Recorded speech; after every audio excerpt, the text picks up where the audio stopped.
ফাতেমা খালা একটা চিরকুট পাঠিয়েছেন।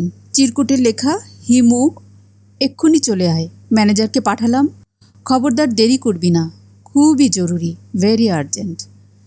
ইতি ফাতেমা খালা। ম্যানেজার ভদ্রলোক গম্ভীর মুখে বসে আছেন। তার গায়ে স্যুট, পায়ে কালো রঙের জুতা, মনে হয় আসার আগে পলিশ করিয়ে এনেছেন। জুতা জোড়া আয়নার মতো চকচক করছে। গলায় সবুজ রঙের টাই। বেশিরভাগ মানুষকেই টাই মানায় না, এনাকে মানিয়েছে। মনে হচ্ছে এনার গলাটা তৈরিই হয়েছে টাই পরার জন্যে। ভদ্রলোক আফটারশেভ লোশন কিংবা সেন্ট মেখেছেন, মিষ্টি গন্ধ আসছে। তার চেহারাও সুন্দর, ভরাট মুখ, ঝকঝকে সাদা দাঁত। বিদেশি টুথপেস্টের বিজ্ঞাপনে এই দাঁত ব্যবহার করা যেতে পারে।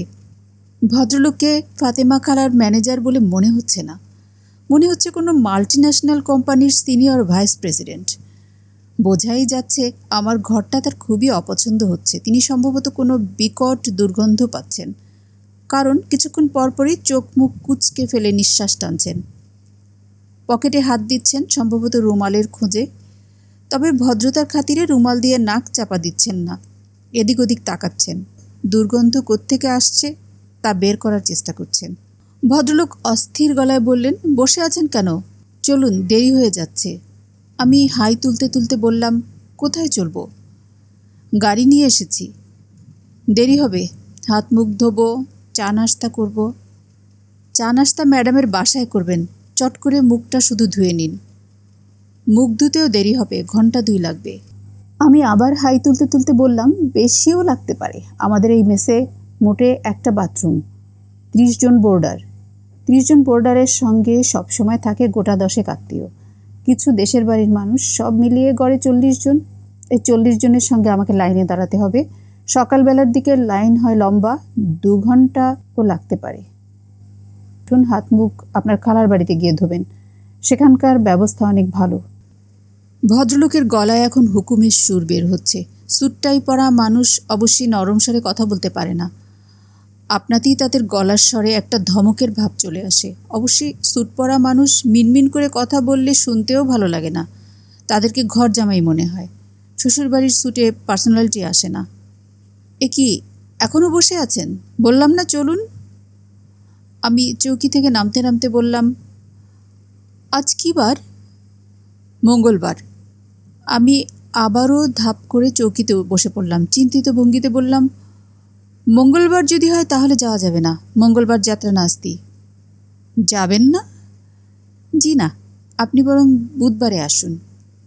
বুধবারে আসবো? জি, খনার বচনে আছে, বুধের ঘাড়ে দিয়ে পা, যথা ইচ্ছা তথা যা।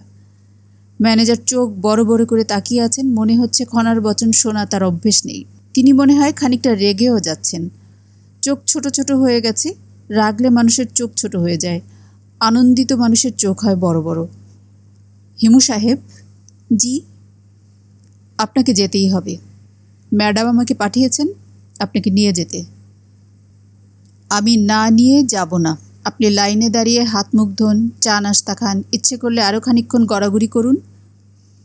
আমি বসছি। 2 ঘন্টা কেন, দরকার হলে 7 ঘন্টা বসে থাকব। কিছু মনে করবেন না, নাস্তা কি নিজেই বানাবেন? জি না, ছক্কু দিয়ে যাবে। ছক্কুটাকে? ছক্কু নাস্তা কখন দিয়ে যাবে, হাত মুখ ধুয়ে এসে উত্তর দিকের এই জানালাটা খুলে দেব, এটাই হলো আমার সিগন্যাল। বিসমিল্লা রেস্টুরেন্ট থেকে আমার ঘরের জানালা দেখা যায়।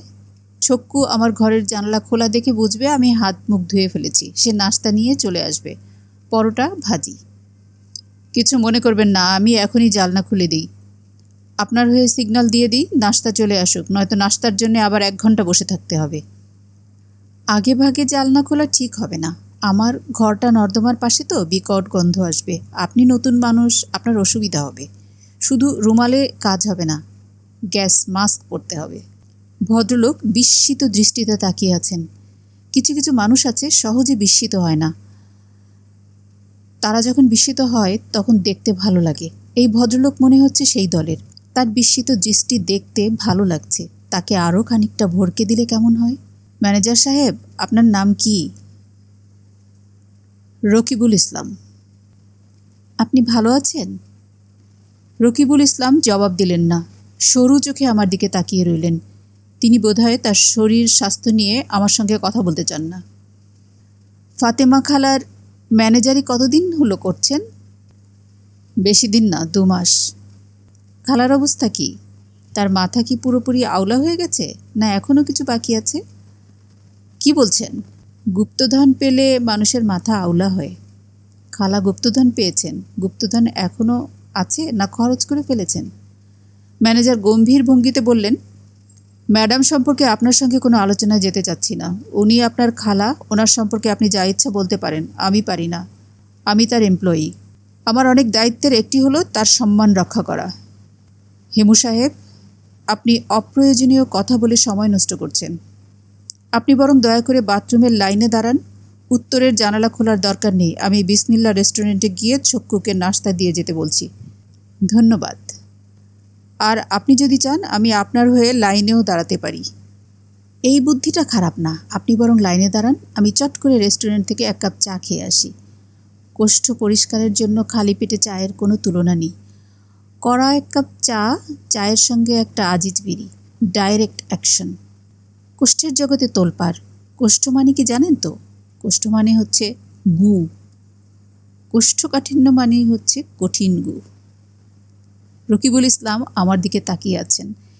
এরকম কঠিন চোখে অনেক দিন কেউ আমার দিকে তাকায়নি। দোতলায় নেমে এলাম।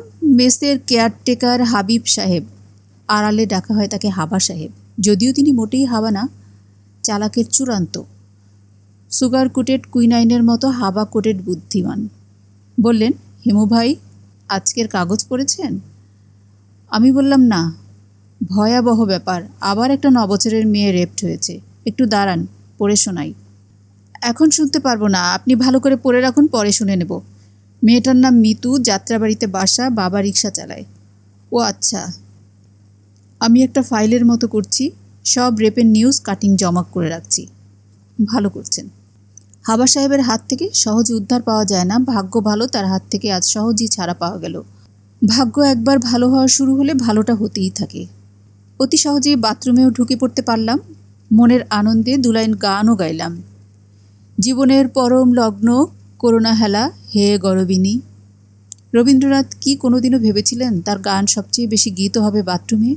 এমন কোনো বাঙালি কি আছে যে বাথরুমে ঢুকে 2 লাইন গুনগুন করেনি? বাথরুমকে ছোট করে দেখার কিছু নেই। জগতের মহত্তম চিন্তাগুলি করা হয় বাথরুমে। আমি অবশ্য এই মুহূর্তে তেমন কোনো মহৎ চিন্তা করছি না। ফাতেমা খালার কথা ভাবছি। হঠাৎ খোঁজ করছেন, ব্যাপারটা কি? ফাতেমা খালার বয়স 50-এর কাছাকাছি। তিনি বেশ সহজ স্বাভাবিক মহিলাই ছিলেন। জর্দা দিয়ে পান খেতেন। আগ্রহ নিয়ে টিভির নাটক, ছায়াছন্দ এবং বাংলা সিনেমা দেখতেন। ম্যাগাজিন পড়তেন। তার ম্যাগাজিন পড়া বেশ অদ্ভুত। তার ঘরের 2জন কাজের মেয়েকে নিয়ে রাত জেগে হিন্দি ছবি দেখতেন। কঠিন কঠিন হিন্দি ডায়লগ ওদের বুঝিয়ে দিতেন। অমিতাভ বচ্চন কেন দিলীপ কুমারের চেয়ে বড় অভিনেতা এই ধরনের উচ্চতর গবেষণা ওদেরকে নিয়ে করতেন এবং ওদের মতামতকে যথেষ্ট গুরুত্ব দিতেন। তার একটা অটোগ্রাফের খাতাও ছিল। বাইরে বেরোলেই সেই খাতা তার সঙ্গে থাকতো। যে কোনো সময় বিখ্যাত কোনো ব্যক্তির সঙ্গে দেখা হয়ে যেতে পারে। খাতা সঙ্গে না থাকলে সমস্যা। নিউ মার্কেটে একদিন রুটি কিনতে গিয়ে আসাদুজ্জামান নূরের সঙ্গে দেখা হয়ে গেল। তিনি ফাতেমা খালাকে অটোগ্রাফ দিলেন। জয় হোক আসাদুজ্জামান নূর। আরেকবার এলিফ্যান্ট রোডে দেখা হলো চিত্রনায়িকা মৌসুমীর সঙ্গে। মৌসুমী ম্যাডাম বোরখা পরেছিলেন, তারপরেও ফাতেমা খালা তাকে চিনে ফেললেন। মৌসুমী ম্যাডামও অটোগ্রাফ দিয়েছেন। মানুষ হও মৌসুমী। খালার জীবন মোটামুটি সুখেই কেটে যাচ্ছিল। সমস্যা বাঁধালেন খালু সাহেব। তিনি ফট করে একদিন মরে গেলেন। ফাতেমা খালার জীবনধারায় বিরাট পরিবর্তন হলো। তিনি পুরোপুরি দিশেহারা হয়ে গেলেন। খালাকে দোষ দেওয়া যায় না। যে কোনো মানুষই দিশেহারা হতো, কারণ ছোট খালুর মৃত্যুর পর দেখা গেল এই ভদ্রলোক কয়েক কোটি টাকা নানানভাবে রেখে গেছেন। ফাতেমা খালার মতো ভয়াবহ খরুচে মহিলার পক্ষেও এক জীবনে এত টাকা খরচ করার কোনো উপায় নেই। ছোট খালু মোহাম্মদ শফিকুল আমিন বিচিত্র মানুষ ছিলেন। ভদ্রলোককে দেখেই মনে হতো মাথা নিচু করে বসে থাকা ছাড়া কোনো কাজ তিনি করেন না। বসে থাকা ছাড়া তিনি আর যা করেন তা হচ্ছে গায়ে চাদর দিয়ে চশমার কাঁচ পরিষ্কার করেন। শীত এবং গ্রীষ্ম 2 সিজনেই তিনি গায়ে চাদর পরতেন, সম্ভবত চশমার কাঁচ পরিষ্কারের সুবিধার জন্যে। মোহাম্মদ মুকাদ্দেস মিয়াকে দেখে কে বলবে তার নানান দিকে নানান ব্যবসা।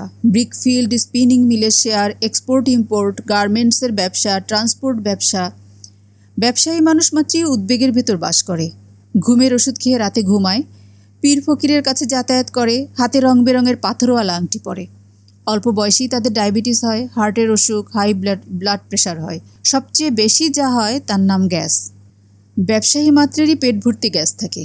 মাঝারি টাইপের যে কোনো ব্যবসায়ীর পেটের গ্যাস দিয়ে 2 বার্নারের একটা গ্যাসের চুলা অনায়াসে কয়েক ঘন্টা জ্বালানো যায়। একমাত্র ছোট খালুকে দেখলাম গ্যাস ছাড়া। পেটে গ্যাস নেই, ব্যবসা নিয়ে কোনো উদ্বেগ নেই। তাকে বেশিরভাগ সময়ে দেখেছি জবুদবু হয়ে বসে থাকতে। আগ বাড়িয়ে কারো সঙ্গে কথাও বলতেন না। তার সঙ্গে আমার শেষ দেখা হয়েছিল এক বিয়েবাড়িতে। বিয়েবাড়ির হইচইয়ের মধ্যে তিনি এক কোনায় সোফায় পা উঠিয়ে বসে আছেন। মনে হলো তার শীত করছে। কেমন গুটিসুটি মেরে বসা। আমি এগিয়ে গিয়ে বললাম, খালু সাহেব কেমন আছেন? তিনি নিচু গলায় বললেন, ভালো। খাওয়া দাওয়া হয়েছে? হুম। তাহলে শুধু শুধু বসে আছেন কেন? চলে যান। তোমার খালার জন্য বসে আছি। একটু দেখবে ও যাবে কি না। মনে হয় না বিয়েবাড়ির মজা ফেলে যাবে। আমি খালাকে খুঁজে বের করলাম। তিনি হতভম্ব গলায় বললেন, পাগল, আমি এখনই যাব কি? খাওয়া দাওয়ার পর গান বাজনা হবে, গান শুনবো না? তুই তোর খালুকে চলে যেতে বল। গাড়িটা যেন রেখে যায়। হিমু শোন, তুই একটা উপকার করবি, তোর খালুর সঙ্গে বাসায় চলে যা। আমার অটোগ্রাফের খাতাটা নিয়ে আয়। খাতা ফেলে এসেছো? হুম। মাঝে মাঝে এমন বোকামি করি যে ইচ্ছে করে নিজেকেই নিজে চড় মারি। চড় মেরে চাপার দাঁত ফেলে দিই। বিয়ে বাড়িতে বিখ্যাত কেউ এসেছে? তুই কি গাধা নাকি? দেখতে পাচ্ছিস না জুয়েলার সাহেব এসেছেন, ওনার স্ত্রী বিপাশা আইচ এসেছেন। এরা কতক্ষণ থাকবে কে জানে। তুই চট করে অটোগ্রাফের খাতা নিয়ে আয়। আমার ড্রেসিং টেবিলের উপরে আছে। শুধু খাতা না, কলমও আনবি। আমি খালু সাহেবের সঙ্গে বাসায় গেলাম। ড্রেসিং টেবিলের উপর থেকে ফাতেমা খালার অটোগ্রাফের খাতা উদ্ধার করলাম। খালু সাহেব গুনে গুনে 7 টাকা দিয়ে দিলেন ফেরার রিক্সা ভাড়া। আমাকে বললেন, রিক্সাওয়ালা 8 টাকা চাইবে, দরাদরি করলে 7 টাকায় রাজি হবে। আমি কিছুক্ষণ বিস্মিত হয়ে খালুর দিকে তাকিয়ে থাকলাম। বললাম, আচ্ছা। পরদিন খালু সাহেবকে আমি 4 টাকা ফেরত দিয়ে বললাম, শেয়ারে রিক্সা পেয়ে চলে গেছি, 3 টাকা নিয়ে গেছে, আপনার 4 টাকা বাঁচিয়ে দিলাম। তিনি হাসতে হাসতে বললেন, ওই দিন গুনে গুনে 7 টাকা দিয়েছি বলে রাগ করেছ? আমি বললাম, রাগ করব কেন? মনে হয় রাগ করেছ। রাগ না করলে এই 4 টাকা ফেরত দিতে আসতে না। যাই হোক, তুমি কিছু মনে করো না। হিসেব করে করে এই অবস্থা হয়েছে। সারাক্ষণ হিসেব করি। গাড়িতে যখন তেল ভরি তখন হিসেব করি কতটুকু তেল নিলাম, গাড়ি কতক্ষণ চলবে, এর আগে কবে তেল নিয়েছি। বুঝলি হিমু, আমি শান্তিমতো 5 টাকাও খরচ করতে পারি না। ওই দিন কি হয়েছে শোনো। গাড়ি করে যাচ্ছি মতিঝিল, শেরাটনের কাছে রেড লাইটে গাড়ি থেমেছে। ফুল বিক্রি করে একটা মেয়ে এসে ঘ্যান ঘ্যান শুরু করলো, ফুল নেন, ফুল নেন। আমি মুখ শক্ত করে বসে আছি। হঠাৎ দেখি আমার ড্রাইভার তার পকেট থেকে ফস করে একটা 10 টাকার নোট বের করে মেয়েটাকে দিয়ে দিল। আমি হতভম্ব। ড্রাইভারের কাণ্ড থেকে খুশি হলেন? না, আমার মাথায় ঢুকে গেল ড্রাইভার কি পয়সা মারছে, তেল চুরি করছে। নতুন টায়ার বিক্রি করে পুরান টায়ার লাগিয়ে গাড়ি চালাচ্ছে। তা না করলে ফুলওয়ালি কি ফস করে 10 টাকার নোট দেয় কি করে?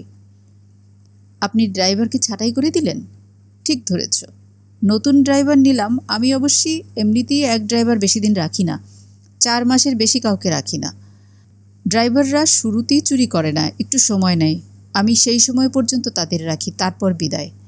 সবই হচ্ছে আমার হিসেব। আমি বাস করি কঠিন হিসেবের জগতে। তার জন্য কি আপনার মন খারাপ হয়? না, মন খারাপ হয় না। আমাকে তৈরিই করা হয়েছে এইভাবে। মন খারাপ হবে কেন? সাধু সন্ত মানুষ কি মন খারাপ করে? কেন তারা সাধু প্রকৃতির হলো? না, করে না, কারণ তাদের মানসিক গড়নটাই এমন। আমার বেলাতেও তাই। এই যে তুমি হিমু সেজে পথে পথে ঘুরে বেড়াও, তোমার কি মন খারাপ হয়? না। কফি খাবে? কফিও নিশ্চয়ই আপনার হিসেব করা। আমি খেলে কম পড়বে না? না, কম পড়বে না, খাও। কফি খেতে খেতে তোমার সঙ্গে কিছুক্ষণ গল্প করি। ছোট খালু নিজেই কফি বানালেন। টিনের কৌটা খুলে বিস্কিট বের করলেন, কেক বের করলেন।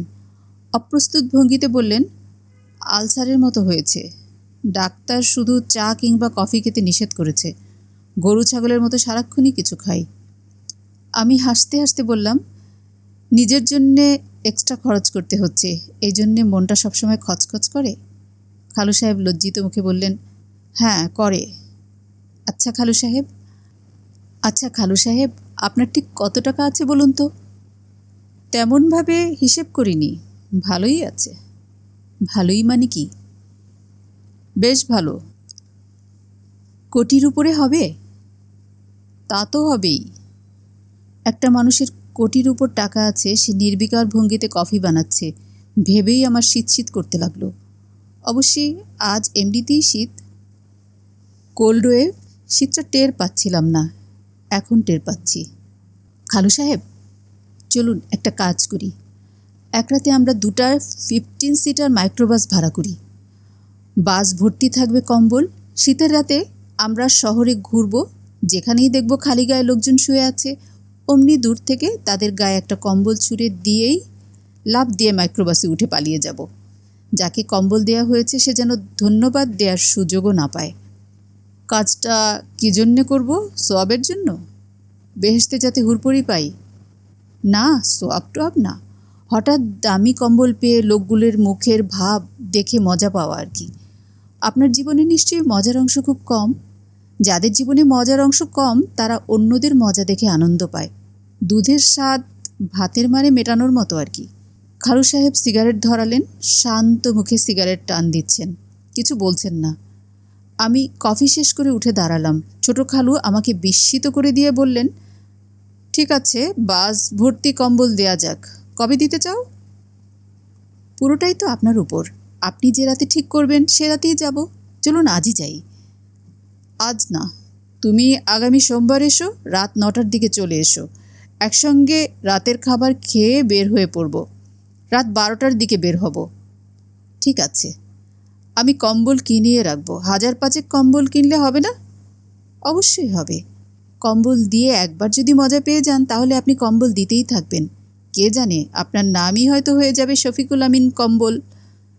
খালু সাহেব আমার রসিকতা সম্পূর্ণ অগ্রাহ্য করে নিচু গলায় বললেন, কম্বল দেয়া যেতে পারে, আমার যে মাঝে মাঝে ইচ্ছে করে না তা না, কেন জানি শেষ পর্যন্ত হয়ে ওঠে না। সোমবার রাত 12টায় তার কম্বল নিয়ে বেরোবার কথা। উনি মারা গেলেন শনিবার সকাল 10টায়। অফিসে যাবার জন্যে কাপড় পরছেন। ফাতেমা খালাকে বললেন, একটা সোয়েটার দাও তো, ভালো ঠান্ডা লাগছে, শুধু চাদরে শীত মানছে না। খালা রান্নাঘরে রান্না করছিলেন। তিনি বললেন, আমার হাত বন্ধ, তুমি নিজে খুঁজে নাও, আলমারিতে আছে, নিচের তাকে দেখো। খালু সাহেব নিজেই সোয়েটার খুঁজে বের করলেন। সোয়েটার পরলেন না, হাতে নিয়ে খাবার ঘরে বসে রইলেন। ফাতেমা খালা রান্নাঘর থেকে বের হয়ে এসে অবাক হয়ে জিজ্ঞেস করলেন, কী ব্যাপার, তুমি অফিসে যাওনি? শরীরটা ভালো লাগছে না। দেখি 1 কাপ লেবু চা দাও তো। সোয়েটার হাতে নিয়ে বসে আছো কেন? পড়তে ইচ্ছে করছে না, হাঁসফাঁস লাগছে। ফাতেমা খালা আদা চা বানিয়ে এসে দেখলেন খালু সাহেব কাত হয়ে চেয়ারে পড়ে আছেন। ক্রিম কালারের সোয়েটারটা তার পায়ের কাছে পড়ে আছে। প্রথম দেখায় তার মনে হলো মানুষটা বুঝি ক্লান্ত হয়ে ঘুমাচ্ছে। আমি সকালবেলাতেই খবর পেলাম, ঠিক করলাম একটু রাত করে খালাকে দেখতে যাব। সন্ধ্যার মধ্যে চিৎকার কান্নাকাটি থেমে যাওয়ার কথা। যে বাড়িতে মানুষ মারা যায় সে বাড়িতে মৃত্যুর 8 থেকে 9 ঘন্টার পর একটা শান্তি শান্তি ভাব চলে আসে। আত্মীয় স্বজনরা কান্নাকাটি করে চোখের পানির স্টক ফুরিয়ে ফেলে। চেষ্টা করেও তখন আর কান্না আসে না। তবে বাড়ির সবার মধ্যে দুঃখী দুঃখী ভাব থাকে। সবাই সচেতনভাবেই হোক বা অবচেতনভাবেই হোক দেখাবার চেষ্টা করে যে সে মৃত্যুতে সবচেয়ে বেশি কষ্ট পেয়েছে। মূল দুঃখের চেয়ে অভিনয়ের দুঃখই প্রধান হয়ে দাঁড়ায়। একমাত্র ব্যতিক্রম সন্তানের মৃত্যুতে মায়ের দুঃখ। যে বাড়িতে মায়ের কোনো সন্তান মারা যায় সে বাড়িতেই আমি কখনো যাই না। সন্তান শোকে কাতর মায়ের সামনে দাঁড়ানোর ক্ষমতা হিমুদের দেয়া হয়নি। আমি রাত 9টার দিকে ফাতেমা খালার বাড়িতে উপস্থিত হলাম। বাড়ি ভর্তি মানুষ। ফাতেমা খালা নাকি এর মধ্যে কয়েকবার অজ্ঞান হয়েছেন, এখন একটু সুস্থ। ডাক্তার রিল্যাক্সিন খেয়ে শুয়ে থাকতে বলেছেন। তিনি তার শোবার ঘরে শুয়ে আছেন। সেই ঘরের কারো যাবার হুকুম নেই। হুকুম ছাড়াই আমি শোবার ঘরে ঢুকে গেলাম। খালা আমাকে দেখেই হেঁচকির মতো শব্দ তুললেন, হিমুরে, আমার সর্বনাশ হয়ে গেল রে, লেবু চা খেতে চেয়েছিল বুঝলি, ঘরে লেবু ছিল না বলে আদা চা বানিয়ে নিয়ে দেখি এই অবস্থা, নড়ে চড়ে না, চেয়ারে কাত হয়ে আছে। মানুষটার শেষ ইচ্ছাও পূর্ণ হলো না, সামান্য লেবু চা তাও খেতে পারলো না। ঘরে লেবু ছিল না বুঝলি হিমু, আসলে ছিল। পরে আমি ফ্রিজের দরজা খুলে দেখি ভেজা ন্যাকড়া দিয়ে মোড়ানো 4-5টা কাগজি লেবু। ভেজা নাকড়া দিয়ে মোড়ানো কেন? কাজের মেয়েটা যে আছে জাহেদার মা, সে কি যে বোকা তুই চিন্তাও করতে পারবি না। তাকে একবার বলেছিলাম পান ভেজা ন্যাকড়া দিয়ে মুড়ে রাখতে, এরপর থেকে সে কি করে, যা পায় তাই ভেজা ন্যাকড়া দিয়ে মুড়ে রাখে।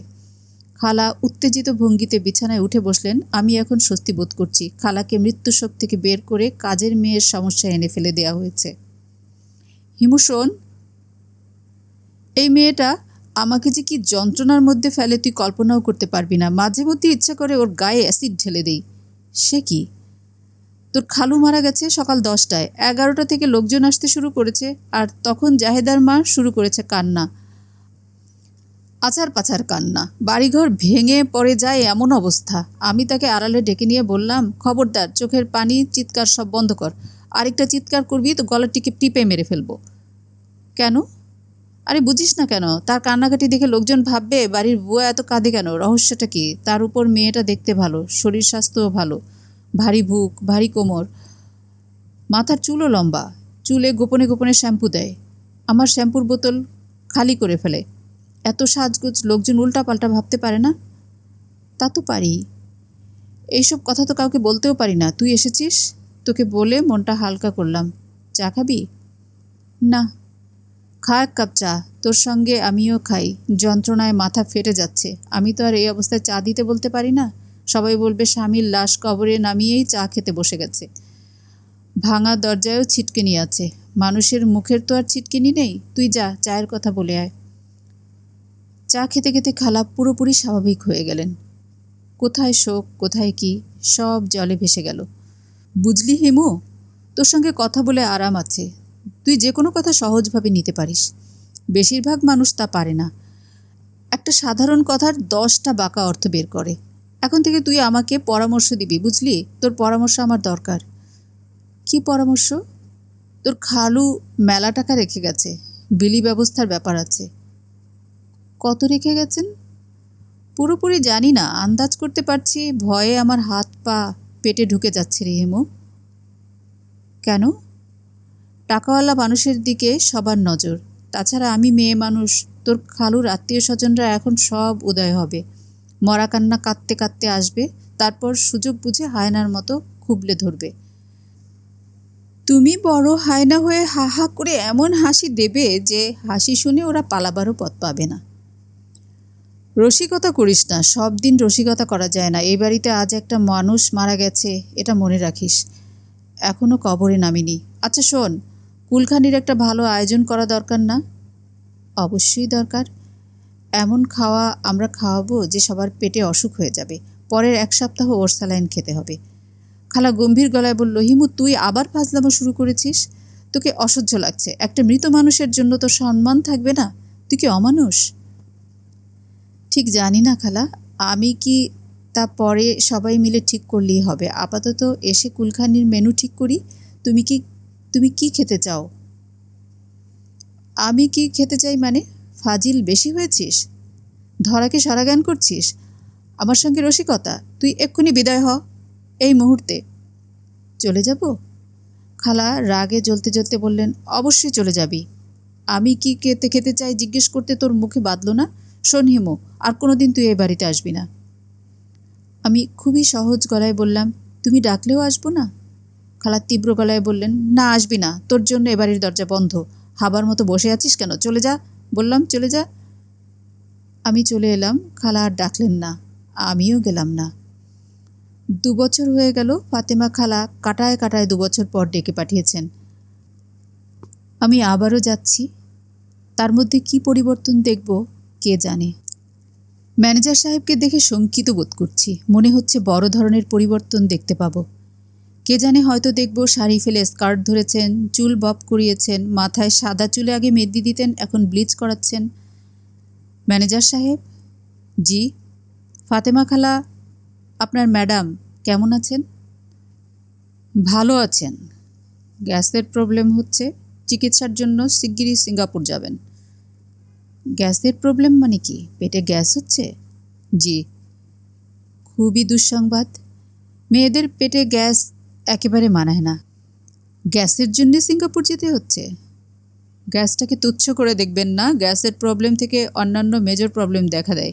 গ্যাস বেশি হলে উপরের দিকে ফুসফুসে ডায়াফ্রেমে চাপ দেয়, হার্টের ফাংশনে ইন্টারফেয়ার করে। আমি বিস্মিত গলায় বললাম, ভাই আপনি তো মনে হয় মহাজ্ঞানী, ডাক্তারিও জানেন। ভদ্রলোক আমার রসিকতা পছন্দ করলেন না, গম্ভীর হয়ে গেলেন। সারা পথে তার সঙ্গে আমার আর কোনো কথাবার্তা হলো না। একটা সিগারেট ধরিয়েছিলাম। ম্যানেজার সাহেব কঠিন গলায় বললেন, গাড়িতে এসি চলছে, সিগারেট ফেলে দিন। আমি বড়ই সুবোধ ছেলে হয়ে গেলাম, সিগারেট ফেলে দিলাম। ফাতেমা খালাকে দেখে আমি ছোটোখাটো একটা চমক খেলাম। স্কার্ট টপ না, তিনি সাধারণ শাড়ি ব্লাউজই পরে আছেন। সাধারণ মানে বেশ সাধারণ সুতি শাড়ি, হালকা সবুজ রঙের, সাদা সুতার কাজ করা। তারপরেও তাকে দেখে চমকাবার কারণ হচ্ছে তাকে খুকি খুকি দেখাচ্ছে। মনে হচ্ছে বয়স 10 বছর কমে গেছে। মুখে হাসি হাসি, পান খেয়েছেন বলে ঠোঁট লাল হয়ে আছে, সারা শরীরে সুখী সুখী ভাব, চোখে সোনালি ফ্রেমের চশমা। খালা বললেন, কিরে হা করে কি দেখছিস? তোমাকে দেখছি, তোমার ব্যাপারটা কি? কি ব্যাপার জানতে চাস? তোমাকে এমন দেখাচ্ছে কেন? কেমন দেখাচ্ছে? খুকি খুকি দেখাচ্ছে, মনে হচ্ছে 10 বছর বয়স কমিয়ে ফেলেছ। ফাজলামি করিস না হিমু। ফাজলামি করছি না, আমার এই হলুদ পাঞ্জাবির শপথ। তোমাকে দেখে মনে হচ্ছে তোমার বয়স 20 বছর কমে গেছে। একটু আগে তো বললি 10 বছর কমেছে। শুরুতে 10 মনে হয়েছিল, এখন মনে হচ্ছে 20। ব্যাপারটা কি? খালা আনন্দিত গলায় বললেন, ফুড হ্যাবিট চেঞ্জ করেছি, এখন একবেলা ভাত খাই, শুধু রাতে। তাও গাদাখানিক খাই না, চায়ের কাপের 1 কাপ ভাত খাই, আতপ চালের ভাত। দিনে শাকসবজি ফলমূল খাই, সেই সঙ্গে খাই ভিটামিন। কি vitamin? Vitamin E, anti ageing vitamin, খুব কাজের। ভিটামিন ই ক্রিমও পাওয়া যায়, ওই ক্রিম মুখে মাখি। গুলশানে একটা হেলথ ক্লাবে ভর্তি হয়েছি, ফ্রি হ্যান্ড এক্সারসাইজ করি। এক্সারসাইজের পর সোয়ানা নেই, সোয়ানার পর আধা ঘন্টা সুইমিং করি। সোয়ানাটা শরীরে ফ্যাট কমানোর জন্য খুবই উপকারী। সোয়ানাটা কি? Steam bath, 10-15 minute steam bath নিলে শরীর পুরোপুরি রিল্যাক্সড হয়ে যায়, টেনশন কমে। সুস্থ থাকার প্রধান রহস্য হচ্ছে টেনশন ফ্রি থাকা। সোয়ানা ফোয়ানা নিয়ে তুমি তো টেনশন ফ্রি হয়েছো, এটা তোমাকে দেখে বোঝা যাচ্ছে, খুবই ভালো লাগছে। তবে তোমার ম্যানেজার বলছিল তুমি নাকি মায়াবতীর সঙ্গে সঙ্গে গ্যাসবতীও হয়েছ, গ্যাস ছেড়ে আসার জন্য সিঙ্গাপুর যাচ্ছ। খালা গম্ভীর গলায় বললেন, গ্যাসবতী হয়েছে মানে কি? কী ধরনের কথা বলছিস? গুরুজনদের সঙ্গে কথা বলার সময় সম্মান রেখে কথা বলবি না? আমি তোর খালা না? আমি কি তোর ইয়ার বান্ধবী? অবশ্যই তুমি আমার খালা, ধনবতী খালা। আমাকে ডেকেছ কেন বলো? তাড়াহুড়া করছিস কেন? বলবো। তোকে খুব জরুরি কাজেই ডেকেছি, গুছিয়ে না বললে তুই বুঝতে পারবি না, সময় নিয়ে বলতে হবে। তুই তো একেবারে কাকের মতো হয়ে গেছিস। খুব রোদে রোদে ঘুরিস? ঘুরি। আজকের জন্যে ঘোরাঘুরি বাদ দে। বাড়িটা নতুন করে ঠিকঠাক করেছি, ঘুরে ফিরে দেখ, মজা পাবি। সপ্তাহখানিক পরে এলে সোয়ানা পাবি। আর্কিটেক্ট ডেকে সোয়ানা বানাতে বলে দিয়েছি। রোজ রোজ গুলশানে গিয়ে পোষায় না। ভালো করেছ। সোয়ানাটা বানানো হলে তোর যখন ইচ্ছে সোয়ানা নিয়ে যাবি। দারোয়ানকে বলে দেবো আমি না থাকলেও ঢুকতে দেবে। Thank you. একটা সুইমিং পুল দেবার ইচ্ছা ছিল। আর্কিটেক্ট বলল সম্ভব হবে না, জায়গা নেই, ছাদের উপর যে করব তারও উপায় নেই। সুইমিং পুলের লোড নেওয়ার মতো স্ট্রাকচারাল স্ট্রেংথ বাড়ির নেই। নতুন বাড়ি করছো না কেন? নতুন বাড়ির কথা মাঝে মাঝে মনে হয়, বাড়ি করা কোনো ব্যাপার না। গুলশানে তোর খালু জায়গা কিনে রেখেছিল, ভাবলাম কি দরকার, পুরনো বাড়িতে তো ভালোই আছি। তাছাড়া তোর খালু এই বাড়িতে ছিল, মানুষটা তো হারিয়েই গেল, তার স্মৃতিটা থাক। কি বলিস? ঠিকই বলেছ। আমার ম্যানেজার কেমন দেখলি? স্যুট পরা ম্যানেজার? আমি বলেছি স্যুট পরতে স্মার্ট লাগে। পায়জামা পাঞ্জাবি পরা একটা লোকের কথায় মানুষ যতটা গুরুত্ব দেয়, স্যুট পরা মানুষের কথায় তার চেয়ে অনেক বেশি গুরুত্ব দেয়। মানুষটা কে তার উপরও কিছুটা নির্ভর করে। নেংটি পরা মানুষের কথাও লোকজন খুব গুরুত্ব দিয়ে শোনে, যদি মানুষটা হয় মহাত্মা গান্ধী। ফালতু কথা বলিস না তো হিমু। মহাত্মা গান্ধীকে আমি ম্যানেজার হিসেবে পাবো কিভাবে? আমি যা পেয়েছি তাই ভালো। খুব চালাক চতুর ছেলে, মাছির মতো চারিদিকে চোখ। সব দেখছে, সমস্যা হলে নিজেই ডিসিশন নিচ্ছে, তেমন প্রয়োজন হলে আমাকে জানাচ্ছে। কোটি কোটি টাকার ব্যাপার, বুঝতেই তো পারছিস। টাকা এখনও খরচ করে শেষ করতে পারোনি? কি বলছিস তুই? তোর কি ধারণা হাতে টাকা পেয়ে দুই হাতে উড়াচ্ছি? খুব ভুল ধারণা। খরচ তো অবশ্যই করছি, টাকা তো খরচের জন্যেই, ব্যাংকে জমা রেখে টাকার ডিম পাড়ানোর জন্যে না। তবে খরচ টরচ করেও তোর খালু যা রেখে গেছে সেটাকেও বাড়িয়েছি। গুলশানের এত বড় জায়গা শুধু শুধু ফেলে রেখেছিল, রিয়েল এস্টেট কোম্পানিকে দিয়ে দিয়েছি, আমাকে 4টা ফ্ল্যাট দিচ্ছে, প্লাস 1 কোটি টাকা ক্যাশ। বুলবুলই সব ব্যবস্থা করেছে। বুলবুল তোমার ম্যানেজার? হুম। ভালো নাম রকিবুল ইসলাম, ডাকনাম বুলবুল। আমি বুলবুলই ডাকি। বুলবুল সাহেব তাহলে তোমার ডান হাত? তা বলতে পারিস। খুব ওস্তাদ ছেলে। হঠাৎ করে তোর খালুর এক আত্মীয় সেদিন বের হলো, সৎ বোন। সম্পত্তির ভাগ নিয়ে হইচই শুরু করলো। ছোট আদালতে মামলাও করে দিল। বুলবুল তাকে এমন প্যাচে ফেলেছে যে তার 14টা বেজে গেছে, এখন কেঁদে কুল পাচ্ছে না। আমার সঙ্গে দেখা করতে এসেছিল। আমি তামান্নাকে বললাম, বলে দাও আমার সঙ্গে দেখা হবে না। তারপরেও যাবে না, শুরু করেছে কান্নাকাটি। আমি তামান্নাকে বললাম, যেভাবে পারো ওই মহিলাকে বিদায় করো। একবার বলেছি দেখা করব না, দেখা করব না। তামান্না আবার কে? ও আচ্ছা, তামান্নার কথা তো তোকে বলা হয়নি, আমার পিএ। বুলবুল যেমন শক্ত, তামান্নাও তেমনি নরম। উঁচু গলায় কাউকে কোনো কথা বলতে পারে না। তুই তার সঙ্গে একটু কঠিন হয়ে কিছু বলবি, অমনি দেখবি মেয়ের চোখ ছলছল করছে। তামান্নাকে দেখছি না তো? দেখবি, আজ রোববার তো, ওর আসতে দেরি হবে। রোববার সে তার সংসারের জন্য বাজার করে। সংসার মানে ভাই বোন, মা বাবা।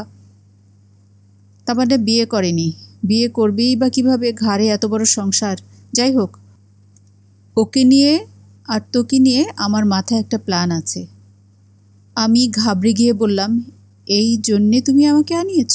খালা হাসি মুখে বললেন, তোকে আনিয়েছি অন্য কারণে, সেটা এখন না, পরে বলবো। তার সঙ্গে তামান্নার কোনো সম্পর্ক নেই। যাই হোক, তুই তামান্নাকে দেখ, তার সঙ্গে কথাবার্তা বল। সারা জীবন পথে পথে ঘুরবি নাকি? হিমগিরি তো অনেক দিন করলি, আর কত? ঘর সংসার করবি না? মুসলমান ধর্ম হিন্দু ধর্ম না, সংসার ধর্মই আসল ধর্ম। মেয়েটা দেখতে কেমন? সাধারণ বাঙালি মেয়ের মতো, সাধারণের চেয়েও একটু ডাউন হতে পারে, তবু খুব বেশি ডাউন না, চলে। আর তুই নিজেও তো বাগদাদের রাজপুত্র না? চেহারা করেছিস কাকের মতো, চাকরি নেই, কিছু নেই, কাকের মতোই এটেকাটা কুড়িয়ে খাস। যে মেয়ে তোকে বিয়ে করতে রাজি হবে, বুঝতে হবে তার ব্রেইনে সমস্যা। তামান্না তো তাহলে রাজি হবে না, সেটা আমি দেখব। তুই একটা কাজ কর, হাত মুখ ধুয়ে মোটামুটি ভদ্রভাব ধারণ করার চেষ্টা কর। এখনও খালি পায়ে থাকিস? হুম। দাঁড়া, স্যান্ডেল কিনে আনছি। আচ্ছা শোন, এক কাজ কর, আমি বুলবুলকে বলে দিচ্ছি, ও তোকে স্যান্ডেল কিনে দেবে। নাপিতের দোকান থেকে চুল কাটিয়ে আনবে, ভালো একটা পাঞ্জাবি কিনে দেবে। অসুবিধা আছে? কোনো অসুবিধে নেই। খালা ম্যানেজারকে কী সব বললেন, নিচু গলায় বললেন। আমি কিছুই শুনলাম না। ম্যানেজার সাহেব কর্মী মানুষ, তিনি প্রথমে আমার চুল কাটালেন। চুল কাটার সময় সামনে উপস্থিত থাকলেন এবং ক্রমাগত নাপিতকে ডিরেকশন দিতে লাগলেন। পেছনেরটা আরেকটু ছোট, সামনেরটা বড়, জুলফি আরেকটু রাখো। চুল কাটাকে মনে হচ্ছিল শিল্পকর্ম এবং তিনি একজন মহান শিল্প নির্দেশক। মাথার চুলে পথের পাঁচালী বানানো হচ্ছে এবং তিনি সত্যজিৎ রায়। চুল কাটার পর শ্যাম্পু করা হলো, হেয়ার ড্রায়ার দিয়ে চুল শুকানো হলো। তারপর আমরা গেলাম স্যান্ডেল কিনতে। নিউ এলিফ্যান্ট রোড থেকে মেড ইন ইটালি স্যান্ডেল কিনলাম, মাখনের মতো মোলায়েম স্যান্ডেল। স্যান্ডেল জোড়া যেন গুনগুন করে গান গাইছে, চরণ ধরিতে দিও গো আমারে। পায়জামা পাঞ্জাবি কেনা হলো। পাঞ্জাবির ওপর ফেলে রাখার জন্য চাদর, সুতির চাদর, তবে সুন্দর কাজ আছে। ম্যানেজার সাহেব বললেন, চলুন চশমা কিনে দেই। আমি বিস্মিত হয়ে বললাম, চশমা কেন? আমার তো চোখ খারাপ না। ম্যানেজার বিরক্ত মুখে বললেন, চোখ খারাপের চশমা না, গেট আপ চেঞ্জের চশমা। অনেক মানুষ আছে চশমা পরলে তাদের গেট আপে বিরাট পরিবর্তন হয়। যাদের চেহারায় মাংকি ভাব আছে, চশমা তাদের জন্য মাস্ট, মুখের অনেকখানি ঢেকে ফেলে। আমার চেহারায় মাঙ্কি ভাব আছে তা জানতাম না। আমি শুধু বললাম, ও আচ্ছা। আপনি যেভাবে ও আচ্ছা বললেন তাতে মনে হলো আপনি আমার কথা বিশ্বাস করলেন না। কথা সত্যি, গলায় টাই পরলে মানুষকে একরকম লাগে, আবার টাইয়ের বদলে কাঁধে চাদর ফেললে অন্যরকম লাগে। তেমনি চশমা পরলে লাগবে একরকম, চশমা না পরলে লাগবে অন্যরকম। সুন্দর ফ্রেম দেখে 0 পাওয়ারের একটা চশমা কিনে দিই, চলুন। চলুন। আমি ভোল পাল্টে ফেললাম। চশমা পরলাম, পাঞ্জাবি বদলে নতুন পাঞ্জাবি পরলাম। ড্রেসিং রুম ছিল না বলে পায়জামা বদলানো গেল না, কাঁধে ফেললাম চাদর। ম্যানেজার সাহেব ক্রিটিকের মতো শুকনো গলায় বললেন, আপনাকে দেখতে বেশ লাগছে, ভালো লাগছে, প্রেজেন্টেবল। শুধু চুলের কাটটা তেমন ভালো হয়নি। আজকালকার নাপিত চুল কাটতে জানে না। চলুন আরেকবার কেটে আসি, মনে আফসোস রাখা ঠিক না। ম্যানেজার সাহেব বললেন, না থাক, দেরি হয়ে যাচ্ছে, চলুন যাই। বাড়ি ফিরলাম। আমাকে দেখে ফাতেমা খালা মুগ্ধ গলায় বললেন, আরে তোকে তো চেনা যাচ্ছে না, তোর চেহারা থেকে চামচিকা ভাবটা মোটামুটি চলে গেছে। আমি কদম বুচি করে ফেললাম। খালা বললেন, ও কি সালাম করছিস কেন? নতুন জামা কাপড় পরেছি এই জন্যে। তামান্না কি এসেছে খালা? না, আজ আসবে না, ওর বাসায় সমস্যা আছে। ওর ছোট ভাইটা রিক্সা থেকে পড়ে সিরিয়াস ব্যথা পেয়েছে। তামান্না ওকে নিয়ে গেছে হাসপাতালে। পুরো পরিবারটা মেয়েটার ঘাড়ে সিন্দাবাদের ভূতের মতো চেপে আছে। একা সে কদিক সামলাবে? দুর্গার মতো তার তো আর 4টা হাত না, 2টা মোটে হাত। খালা, আমার মনটা খারাপ হয়ে যাচ্ছে। এত ঝামেলা করে গেটআপ চেঞ্জ করা হলো, কোনো কাজে লাগলো না? তামান্নার সঙ্গে দেখা হলো না?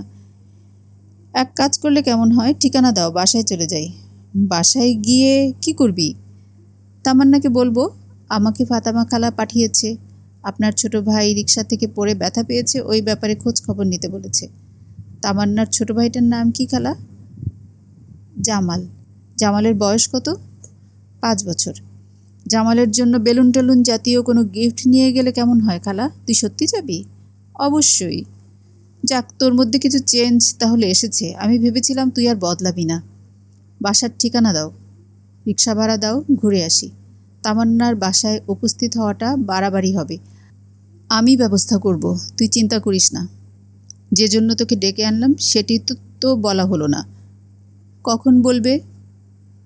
আয়, শোবার ঘরে আয় বলি। ফাতেমা খালার শোবার ঘরে আমি বসে আছি। খালা খাটে, আমি খাটের সঙ্গে লাগোয়া চেয়ারে। খালা কথা বলছেন ফিসফিস করে। দরজাও ভিজিয়ে দেওয়া হয়েছে। ঘর আধো অন্ধকার, কেমন ষড়যন্ত্র ভাব। মিলিটারি কু যখন হয় তখন সম্ভবত জেনারেলরা এইভাবেই কথা বলে।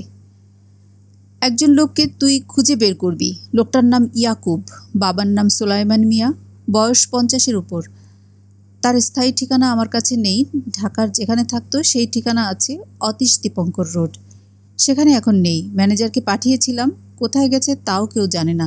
তোর কাজ হচ্ছে ইয়াকুবকে খুঁজে বের করা।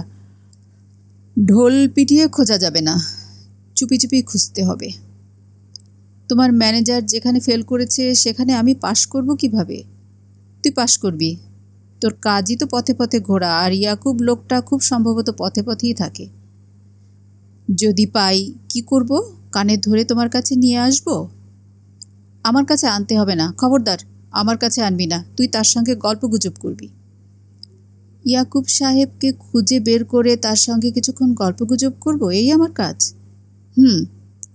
খালা, আমার মাথায় কিছু ঢুকছে না। কি ধরনের গল্পগুজব করব? দেশের রাজনীতি, শেখ হাসিনা খালেদা জিয়া সংবাদ? খালা ছোট্ট নিঃশ্বাস ফেলে বললেন, দাঁড়া, তোকে পুরো ব্যাপারটা খুলে বলি। পুরো ঘটনাটা না শুনলে তুই গুরুত্বটা বুঝবি না। আমাকে কথা দে, দ্বিতীয় কাউকে জানাবি না। কসম কাট। কসম কাটছি, কেউ জানবে না। এইভাবে কেউ কসম কাটে? তোর কোনো প্রিয় মানুষের নামে কসম কাট। তামান্নার কসম, দ্বিতীয় কেউ জানবে না। খালা অসম্ভব বিরক্ত হয়ে বললেন, তোর সব কিছু নিয়েই ফাজলামি আমার অসহ্য লাগে। তোকে খবর দিয়ে আনাই আমার ভুল হয়েছে। তামান্নার নামে কসম কাটছিস কোন হিসাবে? ও তোর প্রিয়জন হয়ে গেল। তুমিও আমার অতি প্রিয়, তোমার নামে কসম কাটব? থাক, কসম কাটতে হবে না। ঘটনাটা শোন। তোকে আল্লাহর দোহাই লাগে কেউ যেন না জানে। কেউ জানবে না খালা, আপনি নিশ্চিন্ত মনে বলুন।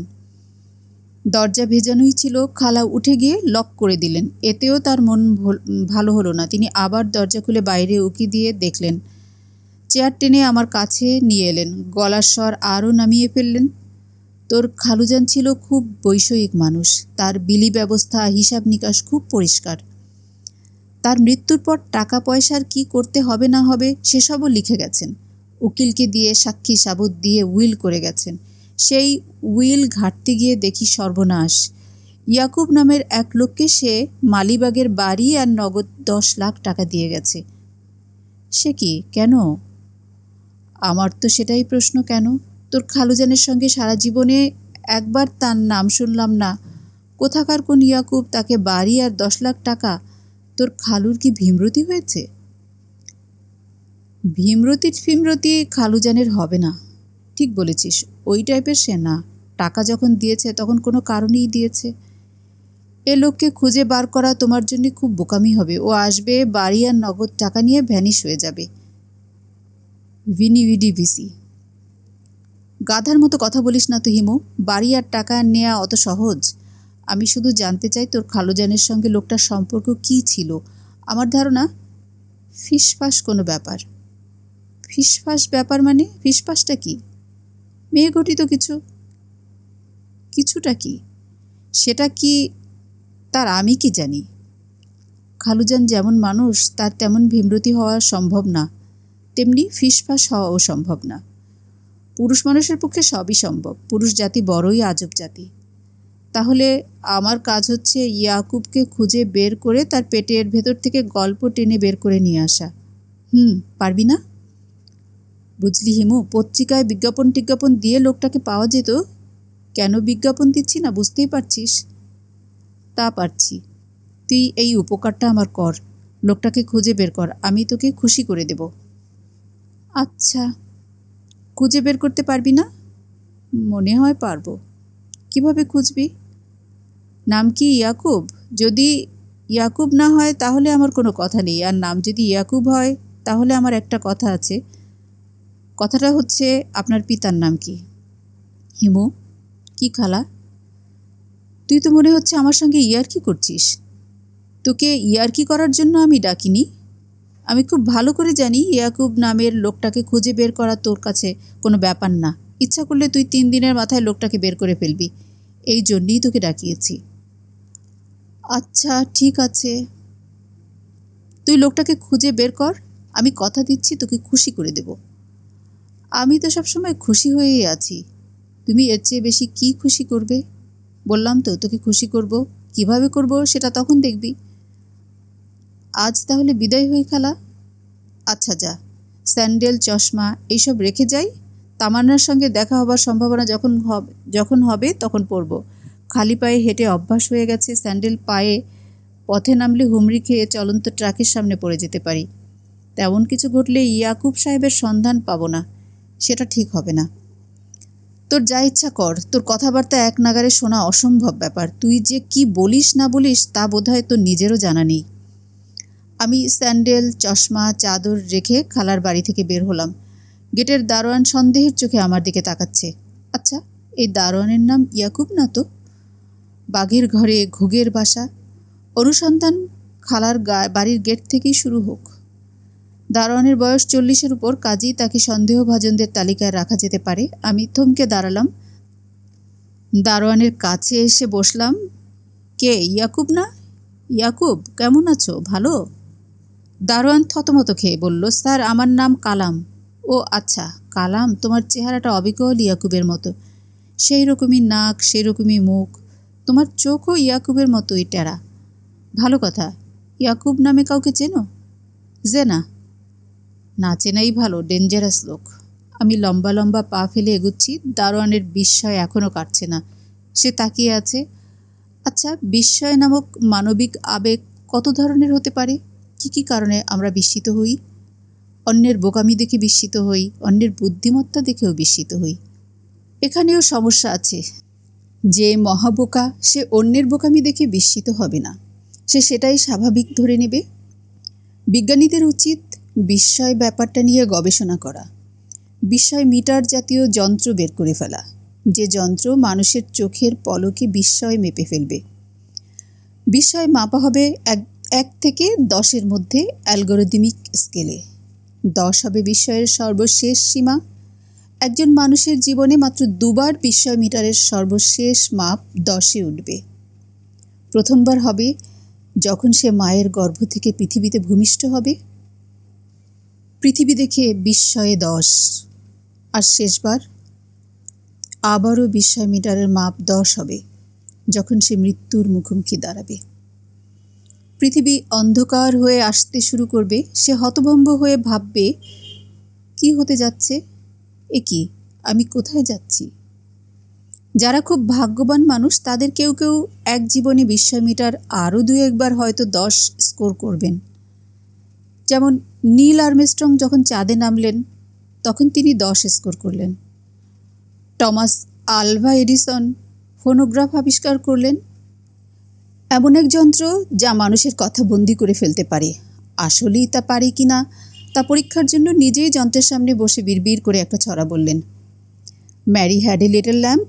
Its fleece was as white as snow, and everywhere that Mary went that lamp was sure to go.